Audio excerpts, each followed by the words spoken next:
का एक आप संगठन बनाए हैं भाई डॉक्टर भारत भूषण यादव जी, और उसके आप प्रबंधक भी हैं। और इस दिशा में भी माता पिता के संगठन के माध्यम से उसके प्रबंधक के तौर पर भी आप सामाजिक कार्यों में बढ़ चढ़ करके भाग ले रहे हैं। और भारतीय पशुपालक संघ के आप राष्ट्रीय महासचिव हैं। और किसी ने कहा कि विजय हमेशा सबके बढ़के बताओ ना, तो निश्चित तौर पर बढ़के लोग तो हमके आशीर्वाद देते हैं। अरे आप बड़े भाई हैं, गार्जियन हैं। जब विधायक जी नहीं रहे तो उस समय मैं उसके पहले भैया से हमारा परिचय नहीं था, भारत भूषण भैया से। और उसके बाद हम उनके दाह संस्कार में भी सम्मिलित हुए। घर पर गए तो बातचीत हुआ तो कहे अच्छा आप विजय बहादुर हैं, जानते तो थे लेकिन हमारी मुलाकात नहीं थी, आपकी चर्चा सुने थे। कई संस्कार बीता और उसके बाद हम दिनेश भाई गए, कहे भैया हमारी इच्छा है कि विधायक जी का आशीर्वाद हमेशा रहा है संगठन के लिए। और विधायक जी का निशानी एक तरह से उनका कारवा ही हम लोग इसको ढो रहे हैं। इस संगठन में आपकी भागीदारी होनी चाहिए, आपका इसमें जो है कि सक्रियता होनी चाहिए। और जो विधायक जी का आशीर्वाद मिलता था वो आशीर्वाद आपकी हमें मिलनी चाहिए। और इन्होंने आश्वासन दिया। आज हमें खुशी है कि हर कार्यक्रमों में बढ़ चढ़ करके भाग लेते हैं, अच्छे सुझाव देते हैं। और हम संघ है तो रजिस्ट्रेशन नहीं होगा, हम कई जगह पता किए, बड़ा दिक्कत हो रहा था। आपने सुझाव बताया, संगठन का रजिस्ट्रेशन भी हुआ, संगठन का आपका पैन कार्ड भी बना, खाता भी खुला, हर गतिविधि जो कि आगे बढ़ा। ऐसे ही बड़ भाइयों का आशीर्वाद मिलेगा तो एक दिन हम लोग जो है निश्चित तौर पर पशुपालकों का जो दर है उसको जो है हम सरकार तक पहुंचाने में कामयाब होंगे। और हम जो है पशुपालकों के हित में जो काम करना चाहते हैं वो करने में सफल होंगे। इसी आशा उम्मीद के साथ हम सादर आमंत्रित करते हैं बड़े भाई डॉक्टर भारत भूषण यादव जी को आने और अपनी सरकार करते हैं। डॉक्टर भारत भूषण यादव।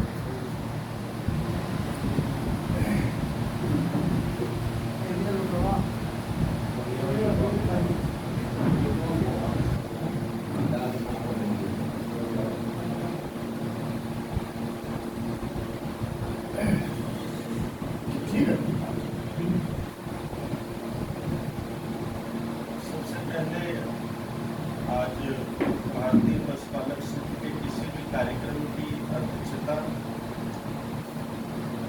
और किसी भी कार्यक्रम की मानसिक रूप से जो जिम्मेदारी और मानसिक चढ़ावा कार्यक्रम के सफल होने की जो कामना है, उस मन की कामना के अंतर्गत हमेशा से पशुपालकों के देवता के रूप में ये प्रतीक भारत की संस्कृति में कर्म योगी भगवान श्री कृष्ण के श्री चरणों में कोटिशय नमन करते हुए मैं आप सबका आभार व्यक्त करता हूँ आपकी उपस्थिति के लिए।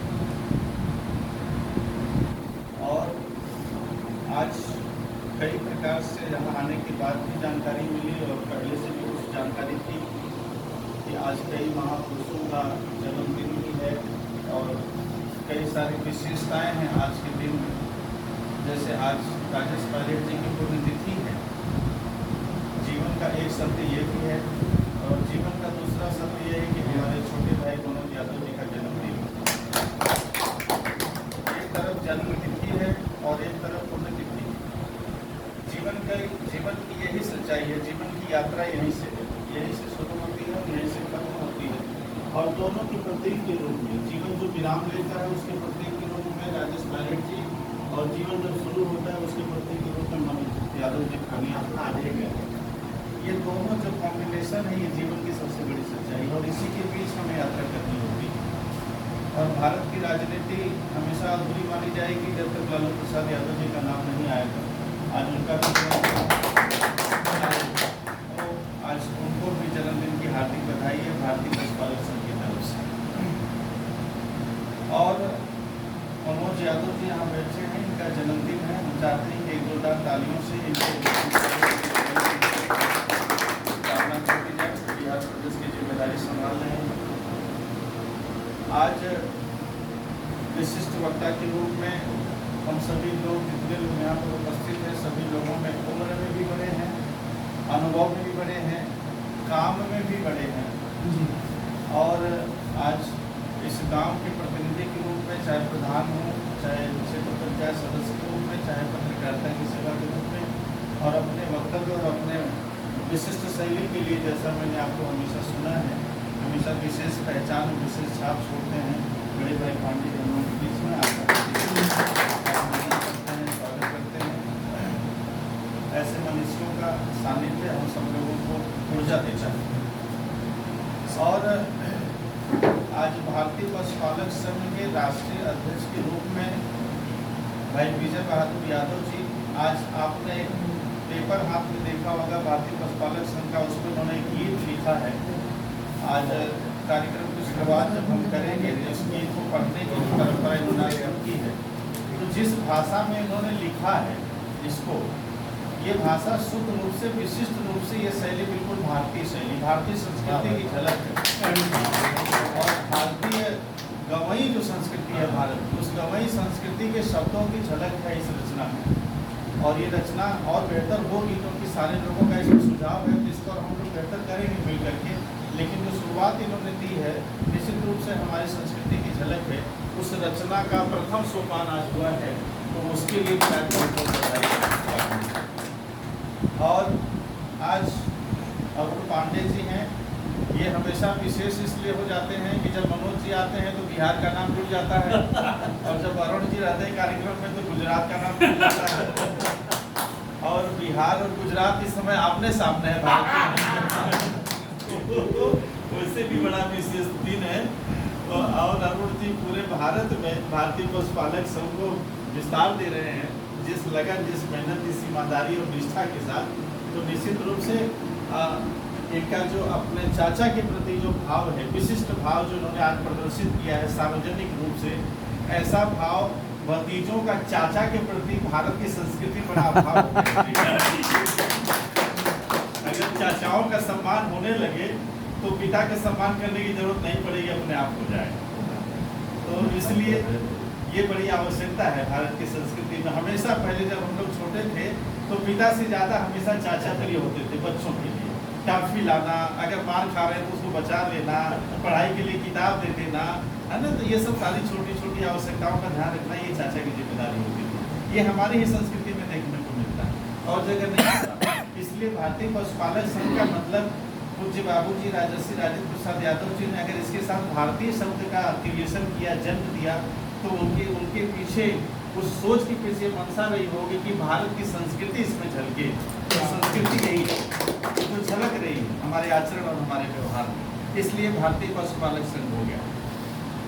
और जिस तरीके से दिनेश यादव गायक जी 12 दिन तक लगातार आयर बाजार में एक विशिष्ट कार्यक्रम कराने की जिम्मेदारी पिछले 14 साल से निभा रहे हैं।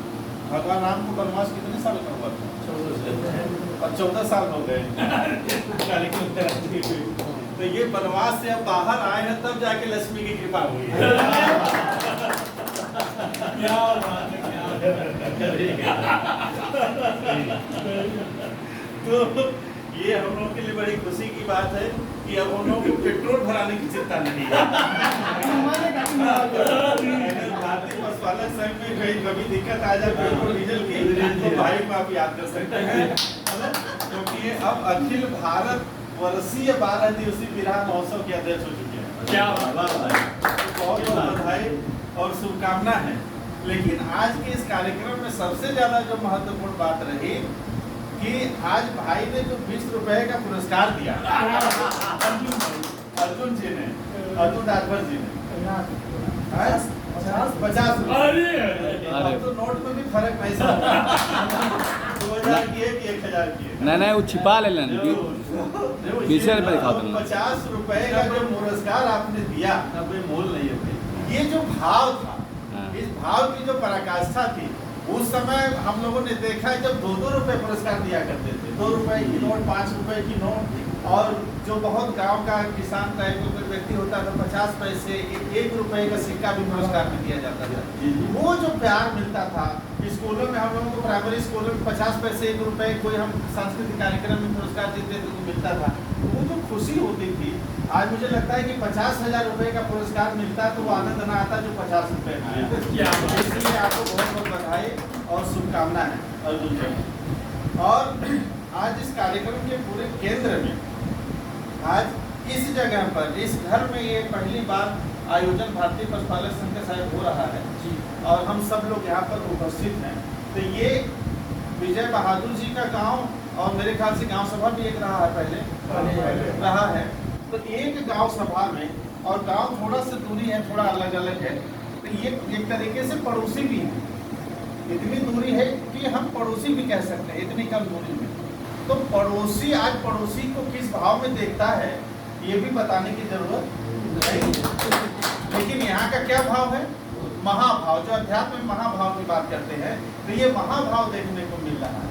तो ये सामाजिक समीकरण, ये सामाजिक संस्कृति, जब हम छोटे थे मुझे याद है कि हमारे गांव में आधा ब्राह्मण और आधा यादव है, तो बिरादरी सबसे ज़्यादा है। और ब्राह्मण परिवार की जो बुजुर्ग दादी और महिलाएं हुआ करती थी, वो हमारे दादी से मिलने के लिए, केवल हालचाल करने के लिए आती थी।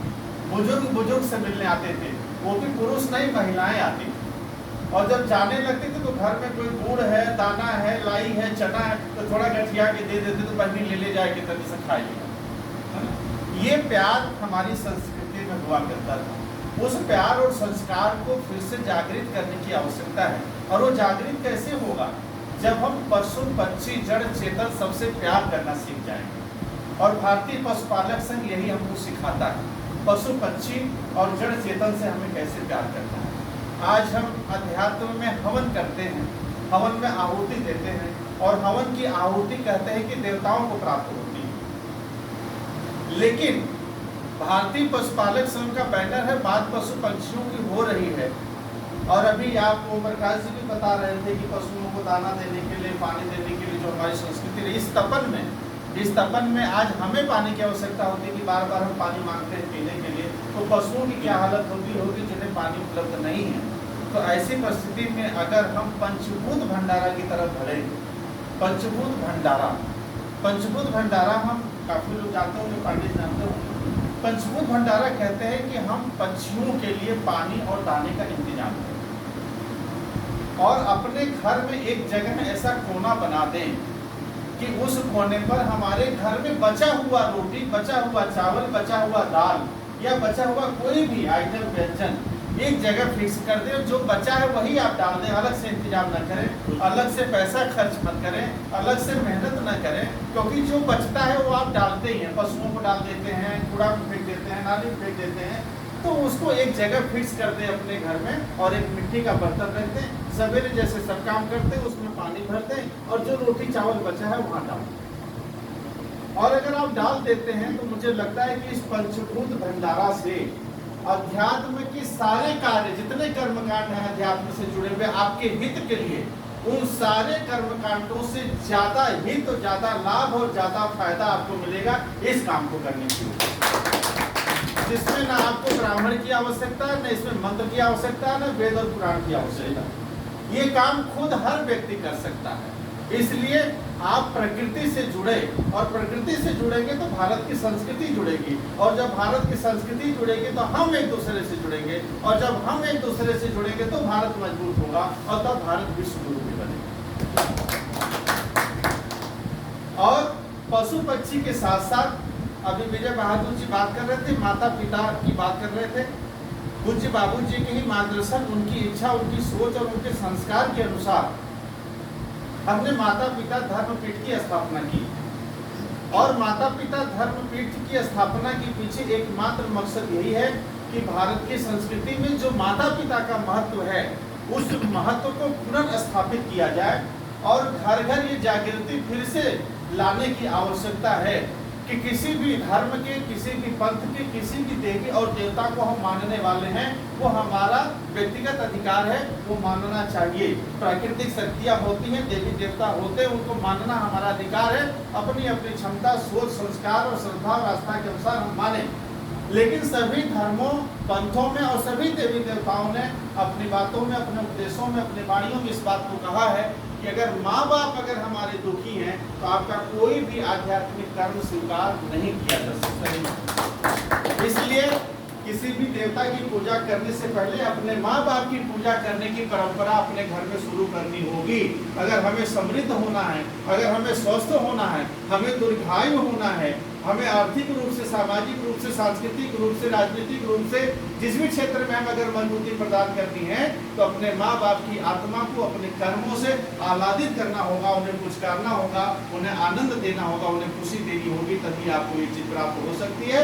और अगर आपको बिना इस कर्म को किए प्राप्त हो भी जाती, आयु बड़ी छोटी होगी, क्षण भंगुर होगा और वो खत्म हो जाएगा, उसका अस्तित्व नहीं बचेगा। माँ बाप के प्रति एक कदम बढ़ाना पड़ेगा। ये भी भारतीय पशुपालक संघ के अंतर्गत ही एक संस्कार आता है, क्योंकि पशु पक्षी जड़ चेतन माता पिता जोड़ना पड़ेगा।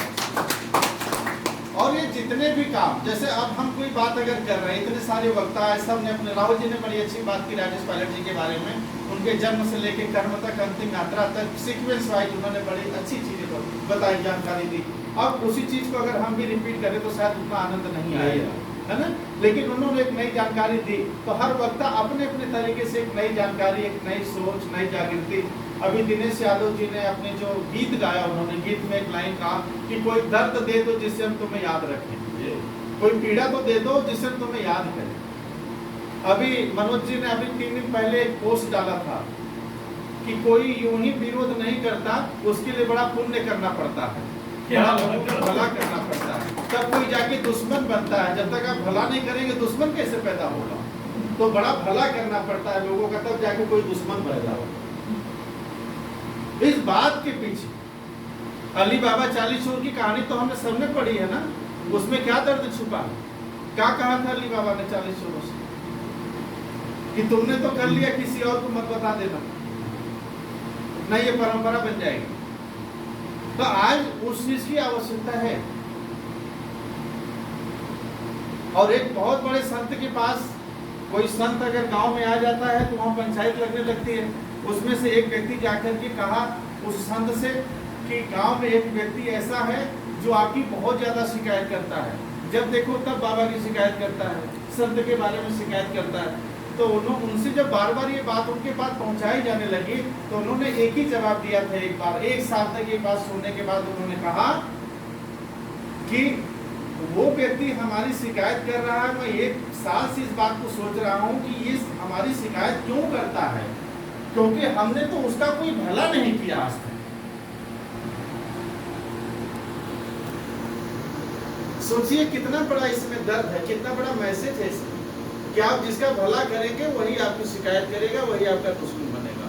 तो कम से कम हम अपने स्तर पर ये संकल्पित हो सकते हैं।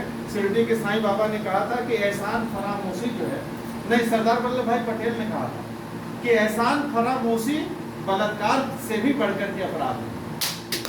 अगर किसी ने आपका सहयोग किया है किसी भी क्षण, किसी भी प्रकार से, तो उसका एहसान मानिए। अगर नहीं मानते हैं तो ये बलात्कार से भी बड़ा पाप। और अगर हम यही करना सीख जाएं कि अगर किसी से हमको कुछ भी प्राप्त हुआ है उसकी शुक्रगुजारी कर ले, तो मुझे लगता है कि किसी प्रकार का झगड़ा लफड़ा रह ही नहीं जाएगा समाज में, सब खत्म हो जाएगा। तो आज इन सब सारी चीजों पर ध्यान देने की आवश्यकता है। लेकिन अगर ये मैं बातें बोल रहा हूँ, आपने भी कोई बात बोली, इन्होंने भी कोई बात बोली, पांडे जी भी बोलेंगे, अरुण जी ने भी बोला, दिनेश जी ने भी बोला, लेकिन ये बातें अगर बोलेंगे तो ये बात आपके ऊपर असर कब करेगी? कैसे असर करती है कोई बात? जब हम उस बात को कहेंगे और उसको करके भी दिखाएंगे या कर रहे होंगे तभी आपको बताएंगे, तो वो बात असर करेगी आपके दिल पे। और अगर उस बात को हम मंच पे कहेंगे और हमारे व्यवहार में नहीं होगी वो चीज, तो वो चीज आपके ऊपर असर नहीं करेगी। हम आपसे कहें कि आप साइकिल से चलिए, बड़ा आनंद मिलता है, और हम कार से चलें, तो असर करेगी क्या बात? नहीं करेगी। अगर हम माँ बाप की सेवा करने की बात कर रहे हैं, हम ना करें, आपको उपदेश दें, हम पंचभूत भंडारा करने की बात कर रहे हैं, हम ना करें और आपको उपदेश दें, आप करेंगे क्या? नहीं करेंगे। इसलिए बातें केवल बातों में रह जाती, केवल हवा में रह जाती बातें। इसलिए समाज में ज्यादातर बातें असर इसलिए नहीं करते कि समाज में बोलने वाले लोग ज्यादा हो गए हैं, करने वाले लोग कम हो गए हैं। जो लोग कहते हैं वो करते नहीं, जो करते हैं वो कहते नहीं है, इसलिए समाज का बैलेंस बिगड़ गया। सामंजस्य बिगड़ गया है। इसलिए हमारी कोशिश ये होनी चाहिए कि जो हम कह रहे हैं वो करके भी दिखाएं, और जो बातें हमने आपसे कही हैं, चाहे पंचभूत भंडारा की हो, चाहे माँ बाप की सेवा की हो, चाहे माँ बाप की आरती की हो, ये काम मैं प्रतिदिन करता हूँ। हमारे घर में आने जाने वाले लोग इस बात को जानते हैं। ये काम मैं खुद करता हूँ, प्रतिदिन करता हूँ। पिता नहीं है लेकिन माँ की आरती घर में रोज होती है, भगवान की आरती भी होती है, माँ की भी आरती होती है। तो ये काम मैं करता हूँ, इसलिए आपसे कह रहा हूँ। और मैं ऐसी कोई भी बात आपसे नहीं करूंगा जो मैं कर नहीं रहा हूँगा। इस बात का मैं भरोसा देता हूँ। इसीलिए हम लोग एक दूसरे से मजबूती से जुड़े हुए हैं, क्योंकि हम सबका आपस का विश्वास जुड़ा हुआ है, प्यार जुड़ा हुआ है, संस्कार जुड़ा हुआ है। आज राजेश पायलट जी की पुण्यतिथि है, और किसी भी व्यक्ति की पुण्यतिथि में हम उसकी स्मृतियों का स्मरण करते हैं। राजेश पायलट जी का एक ऐसा आभा मंडल भारत की राजनीति में रहा है। कहते हैं कि किसी का चेहरा देख लो तो मन प्रफुल्लित हो जाता है। तो राजेश पायलट जी का चेहरा ही ऐसा था भारत की राजनीति में, क्योंकि उनका चेहरा देखने मात्र से आदमी प्रफुल्लित हो जाता था, हृदय को आनंद हो जाता था। और किसानों के लिए जो बात उन्होंने कही और जो करके दिखाया उन्होंने, राहुल जी ने तो सारी बात बता ही दिया है। लेकिन संसद में जब खड़े होते थे तो लगता था कि हाँ कि कोई खड़ा हुआ पायलट का मतलब वो भारत की राजनीति के पायलट थे, जहाज के पायलट नहीं थे। इस तरीके का व्यक्तित्व था उनका। और उनकी पगड़ी तो आज जैसी दिख रही है ऐसी हमेशा हुआ करती थी। ऐसी पगड़ी बांधने वाला कोई नहीं रहा भारत की राजनीति में। जैसे पगड़ी ये बांधते थे, धोती पहनते थे। धोती और कुर्ता भी अलग स्टाइल के राजस्थानी रहता, और धोती और पगड़ी और आभा मंडल, तो अजब ही व्यक्तित्व तो हुआ करता था राजेश पायलट जी का।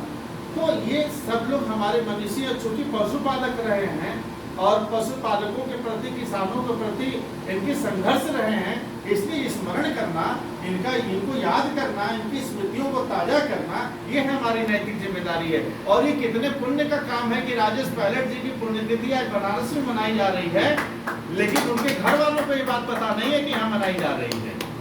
ये होती है असली जिम्मेदारी।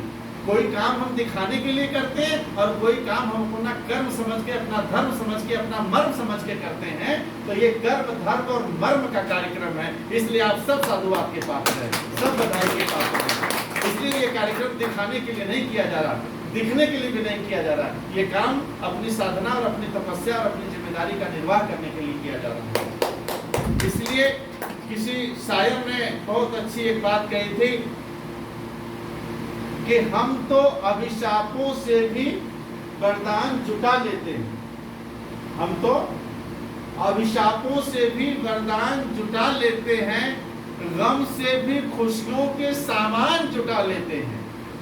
वे जो मनहूस हैं वे रो रो के जीते होंगे, हम तो आंसू से भी मुस्कान जुटा लेते हैं। तो इन्हीं सब भावनाओं के साथ मैं अपनी बातों को विराम देता हूँ। बहुत बहुत धन्यवाद आपको। बहुत अच्छा, बहुत बहुत धन्यवाद बड़े भाई डॉक्टर भारत भूषण यादव जी। सच में कभी पार्लियामेंट में जब बहस होती है तो उसको देख करके मैं बड़ा अजीब सा महसूस करता था। ये बात कहाँ से आ रही है, वो बात कहाँ से आ रही है। अब हमको वो झलक अपने भारतीय पशुपालक संघ के